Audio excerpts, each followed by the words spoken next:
AI in the media world. It's a huge deal, right? But it's not just one simple story of progress. It's really a tale of two completely different realities. For some, AI is like this revolutionary new paintbrush, unlocking all these creative possibilities. But for others, it feels a lot more like a wrecking ball aimed straight at their business. So, let's get into this complex and honestly fast-moving story. So what's the real story here? Is AI an incredible creative partner, or is it a total business killer? In this explainer, we're going to break down both sides of that coin, and we'll be looking at real-world examples that are happening as we speak. Let's start with the bright side, the good news. Okay, first up, Hollywood. Over there, generative AI is starting to feel less like a villain and more like a superhero sidekick for filmmakers.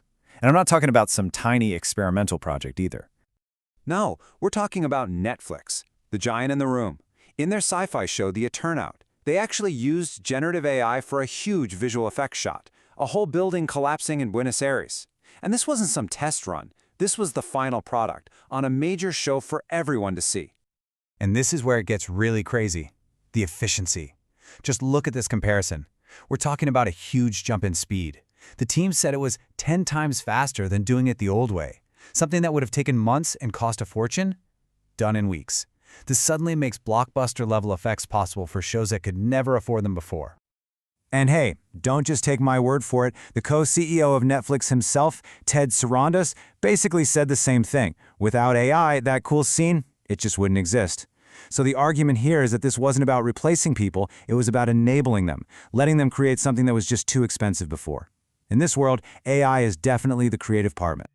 Okay, so in Hollywood, AI looks like a game changer, right? A total win. But now, let's flip the coin. Let's head over to the world of online publishing. And oh boy, the story could not be more different. For them, AI isn't a tool, it's a threat to their very existence. And it all boils down to one single word: traffic. The culprit here is something called AI overviews. And you've definitely seen these. You Google something and bam, right at the top, there's a little summary that answers your question directly. Super convenient, right? Well, that summary is made by AI that's read all the top articles for you.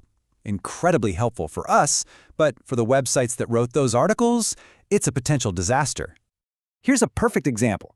An actress left a popular show, and normally, publishers like The Mirror would expect a flood of clicks from curious fans wanting to know why.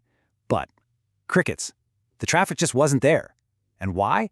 Because Google's little AI box gave everyone the answer right there on the search page. Nobody needed to click. Poof. The traffic, gone. And the numbers, wow, they're just staggering. Take a look at this. DMG Media, they own massive sites like Mail Online. They reported that for some stories, traffic dropped by 89%. Let that sink in. An 89% drop. When your entire business runs on people clicking your link, that's not just a problem, that's an existential crisis. It's a game changer in the worst possible way. And this quote here from David Higgerson really gets to the heart of the frustration. Publishers are basically saying, wait a minute, Google is using our hard work, our reporting, to create these summaries, and they're keeping all the money from it. It's that classic battle, right? The distributor versus the creator. So there you have it, two totally different stories. In one corner, AI is a tool that helps create. In the other, it's a system that takes away the value from what's already been created. Let's put them side by side so we can really see what's going on. Yeah, this table lays it out pretty clearly. For film and TV, AI is a tool. Its impact is lowering costs, and the industry is kind of excited. But for publishing, AI is an aggregator. Its impact is cutting traffic, and the reaction is, well, panic and lawsuits. It's the same tech, just using completely different ways, with completely opposite results. It's wild. And listen, this isn't something that just popped up yesterday. This tension has been brewing. It's not just publishers freaking out. Just look at this timeline. Remember the big Hollywood actors strike? A huge part of that was about AI. And then you have Tyler Perry hitting pause on a massive $800 million studio project just because AI video is getting so good so fast. This anxiety is spreading everywhere. So, with all this chaos, what's the plan?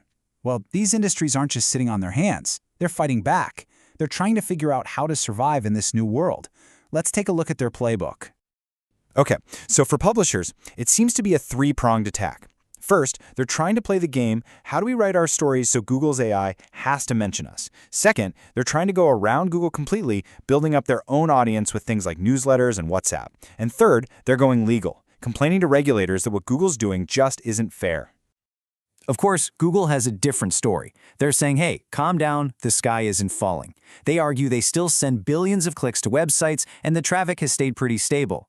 They even say these AI overviews are making people search for more complex things, which means more links get shown.